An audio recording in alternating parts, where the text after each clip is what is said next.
And now, the girl who stepped on bread. I suppose you have heard about the girl who stepped on the bread in order not to get her shoes dirty, and how badly she fared. The story has been both written down and printed. She was a poor child, but proud and arrogant. She had what is commonly called a bad character. When she was very little, it had given her pleasure to tear the wings off flies, so they forever after would have to crawl. If she caught a dung beetle, she would stick a pin through its body, then place a tiny piece of paper where the poor creature's legs could grab hold of it, and watch the insect twist and turn the paper round and round, in the vain hope that with its help it could pull itself free of the pin. "Look, the dung beetle is reading," little Inger, that was her name, would scream and laugh. "Look, it is turning over the page." She did not improve as she grew up.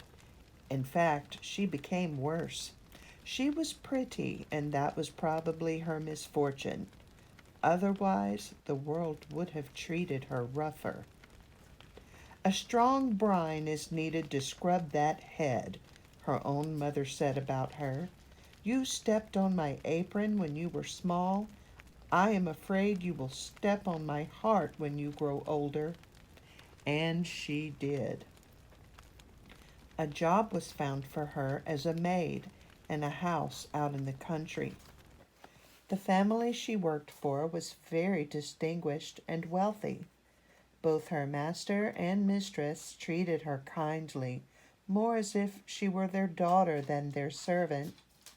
Pretty she was, and prettily was she dressed, and prouder she became. After she had been in service for a year, her mistress said to her, "You should go and visit your parents, little Inger."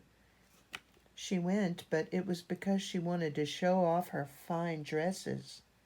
When she came to the entrance of her village, near the little pond where the young men and girls were gossiping, she saw her mother sitting on a stone. The woman was resting, for she had been in the forest gathering wood, and a whole bundle of faggots lay beneath her. Inger was ashamed that she, who was so finely dressed, should have a mother who wore rags and had to collect sticks for her fire. The girl turned around and walked away with irritation, but no regret. After a year passed, and her mistress said again, "You should go home for the day and visit your old parents. Here is a big loaf of white bread you can take along. I am sure they will be very happy to see you."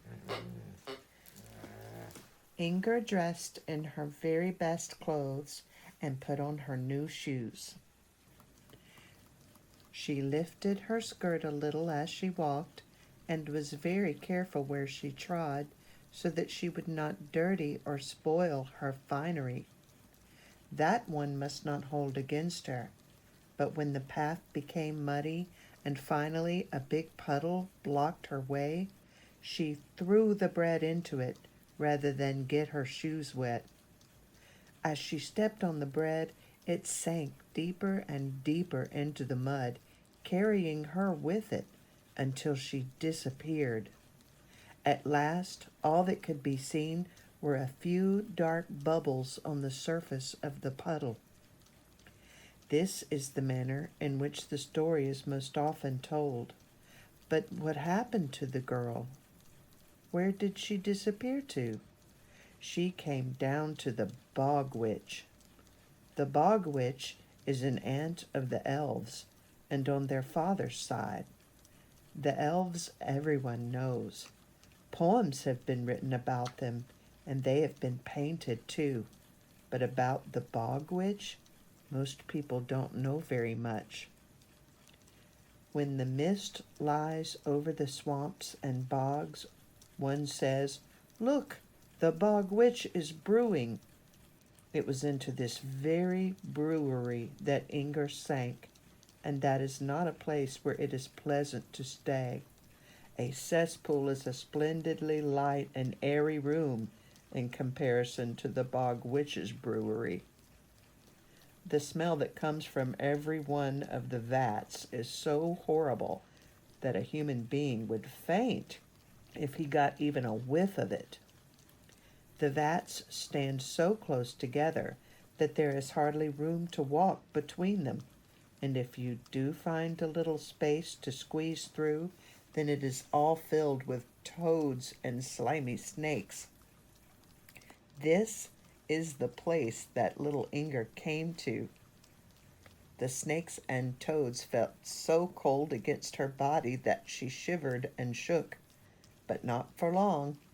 Inger felt her body grow stiffer and stiffer, until at last she was as rigid as a statue.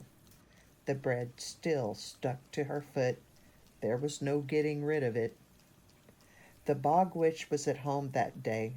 The brewery was being inspected by the devil's grandmother.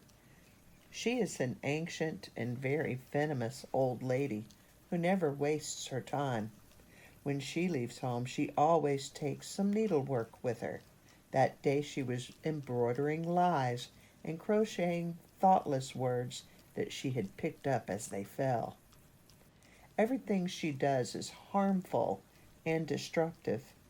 She knows how to sew, embroider, and crochet well, that old great-grandmother. She looked at Inger and then looked out her glasses and looked at her a second time. "That girl has talent," she declared. "I would like to have her as a souvenir of my visit. She is worthy of a pedestal in the entrance hall of my great-grandson's palace." The bog witch gave Inger to the devil's great-grandmother, and that is the way she went to hell. Most people go straight down there, but if you are as talented as Inger, then you can get there by way of a detour. The devil's entrance hall was an endless corridor that made you dizzy if you looked down it. Inger was not the only one to decorate this grand hall. The place was crowded with figures all waiting for the door of mercy to open for them, and they had long to wait. Around their feet big fat spiders spun webs that felt like fetters and were as strong as copper chains, and they would last at least 1,000 years. Every one of these immovable statues had a soul within it that was as restless as its body was rigid and stiff. The miser knew that he had forgotten the key to his money box in its lock, and he could do nothing about it. Oh, it would take me much too long to explain and describe all the torments and tortures that they went through. Inger felt how horrible it was to stand there as a statue, her foot locked to the bread. "That is what one gets for trying to keep one's feet clean," she said to herself. "Look how they are all staring at me." That was true. They were all looking at the latest arrival, and their evil desires were mirrored in their eyes and spoken without sound by their horrible lips. It was a monstrous sight. "I at least am a pleasure to look at," thought little Inger. "I have a pretty face and pretty clothes on." She moved her eyes. Her neck was too stiff to turn. Goodness me, how dirty she was. She had forgotten all the filth and slime she had been through in the bog witch's brewery. All her clothes were so covered with mire that she looked as if she were dressed in mud. A snake had gotten into her hair and hung down her neck, and from the folds of her dress, big toads looked up at her and barked like Pekingese dogs. It was all very unpleasant, but she comforted herself with the thought that the others didn't look any better than she did. But far worse than all this was the terrible hunger she felt. She couldn't bend down and break off a piece of the bread she was stepping on. Her back was stiff, and her arms and legs were stiff. Her whole body was like a stone statue. Only her eyes could move. They could turn all the way around so that she looked inside herself, and that too was an unpleasant sight. Then the flies came. They climbed all over her face, stomped back and forth across her eyes. She blinked to scare them away, but they couldn't fly, for their wings had been torn off. That was painful too, but the hunger was worse. Inger felt as if her stomach had eaten itself. She became more and more empty inside, horribly empty. If this is going to last long, then I won't endure it, she said to herself. But it didn't stop. It kept on, and she had to endure it. A tear fell on her head, rolling down her face and chest, and landed on the bread, and many more tears followed. Who was weeping because of little Inger? She had a mother up on earth. It was she who was weeping. Those tears that mothers shed in sorrow over their bad children always reach the children, but they do not help them. They only make their pain and misery greater. Oh, that terrible hunger did not cease. If only she could reach the bread she was stepping on. She felt as if everything inside her had eaten itself up, and she was a hollow shell in which echoed everything that was said about her up on earth. She could hear it all, and none of it was pleasant. Every word was harsh and condemning. Her mother wept over her, but she also said, "Pride goes before a fall. That was your misfortune, Inger. How you have grieved your poor mother." Everyone up on earth, her mother too, knew about the sin she had committed, how she had stepped on the bread and disappeared into the mire. A shepherd had seen it happen, and he had told everyone about it. "You have made me so miserable, Inger," sighed her mother. "But that is what I expected would happen. I wish I had never been born," thought Inger. "That would have been much better, but it doesn't help now that my mother cries." She heard her master and mistress, who had been like parents to her, talking. She was a sinful child, they said. She did not appreciate God's gifts, but stepped on them. It will not be easy for her to find grace. They should have been stricter, thought Inger, and shaken the nonsense out of me. She heard that a song had been made up about her. The haughty girl who stepped on the bread to keep her pretty shoes dry. It was very popular. Everyone in the country sang it. Imagine that. One has to have it thrown in one's face so often and suffer so much for such a little sin, thought Inger. The others should also be punished for their sins. Then there would be a lot to punish. Oh, how I suffer. And her soul became as hard as, or even harder, than her shell. How can one improve in such company as there is down here, she thought. But I don't want to be good. Look how they stare. And her soul was filled with hatred against all other human beings. Now they have something to talk about up there. Oh, how I suffer. Every time that her story was told to some little child, Inger could hear it, and she never heard a kind word about herself, for children judge harshly.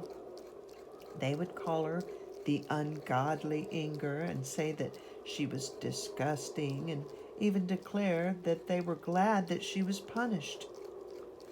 But one day, as hunger and anger were tearing at her insides, she heard her story being told to a sweet, innocent little girl, and the child burst out crying. She wept for the haughty, finery-loving Inger.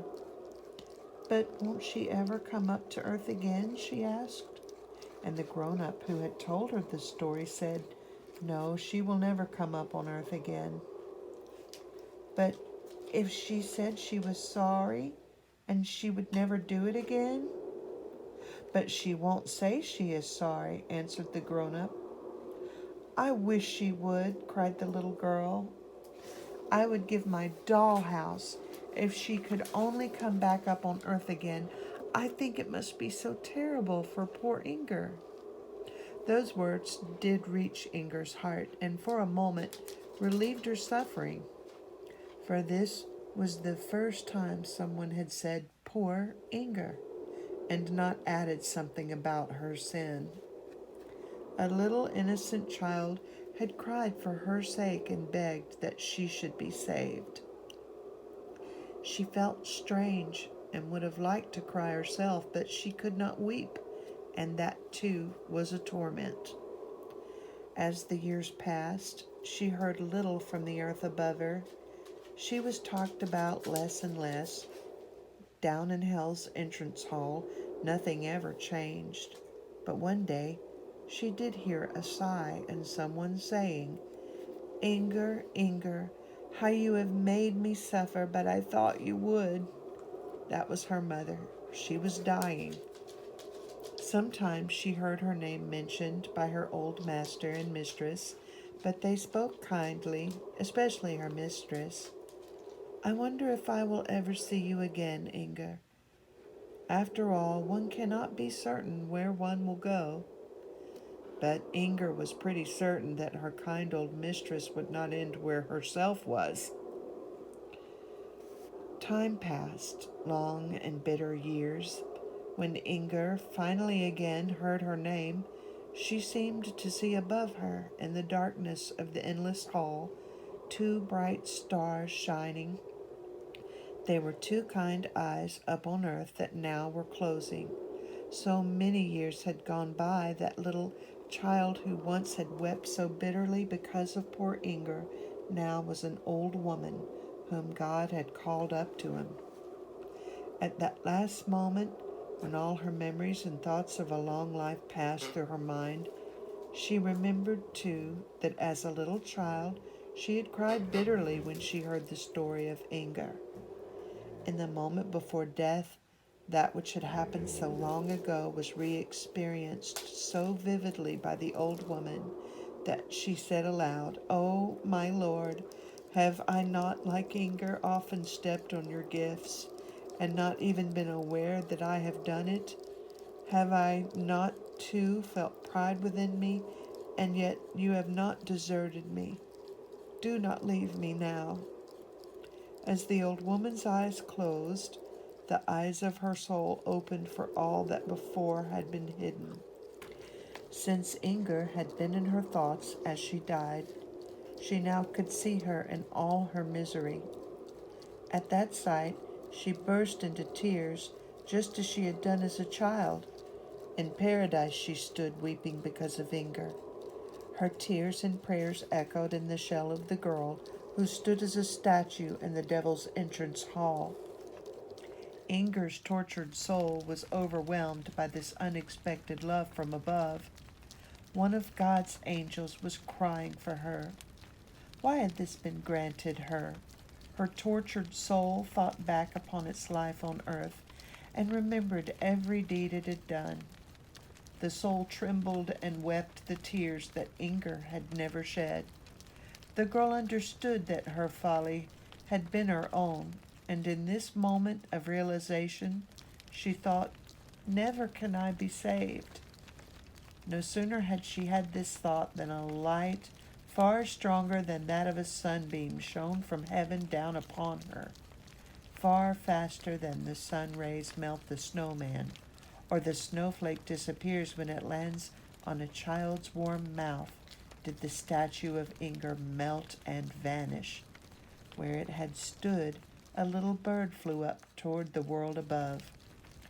Fear-ridden and full of shame, the bird hid in the darkest place it could find, a hole in an old crumbling wall.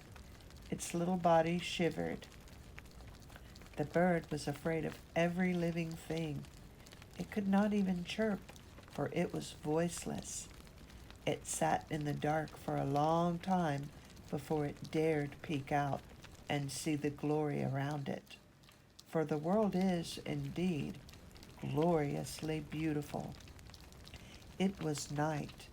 The moon was sailing in the sky, and the air was fresh and mild. The bird could smell the fragrance of the trees and bushes. It glanced at its own feather dress and realized how lovely it was. Everything in nature had been created with loving care. The bird would have liked to be able to express her thoughts in song.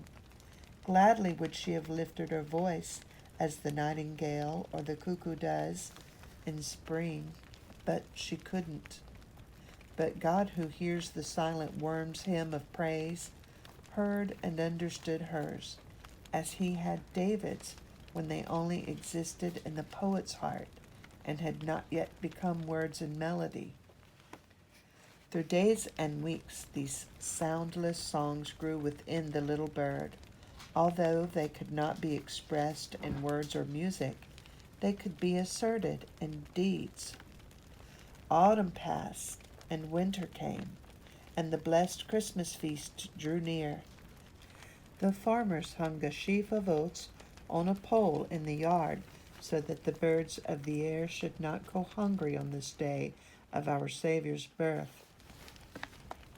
When the sun rose Christmas morning, it shone on the sheaf of oats and all the twittering little birds that flew around it. At that moment, the little lonesome bird that did not dare go near the others, but hid so much of the time in the little hole she had found in the old wall, uttered a single peep. A thought, an idea had come to her. She flew from her hiding place, and her weak little peep was a whole song of joy. On earth she was just another sparrow, but up in heaven they knew who the bird was. The winter was hard and harsh. The lakes were covered with ice, and the animals in the forest and the birds knew lean times. It was difficult to find food. The little bird flew along the highway. In the tracks made by the sleds, she sometimes found a few grains of oats. At the places where the travelers had rested, she would sometimes find little pieces of bread and crumbs. She ate very little herself, but called the other starving sparrows so that they could eat. In town, she looked for the yards where a kind hand had thrown bread and grain for the hungry birds, and when she found such a place, she would eat only a few grains and give all the rest away.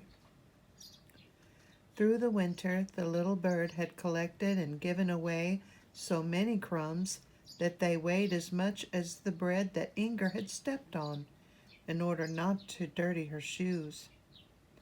As the last little tiny pieces of bread was found and given away, the wings of the little bird grew larger, and their color changed from gray to white.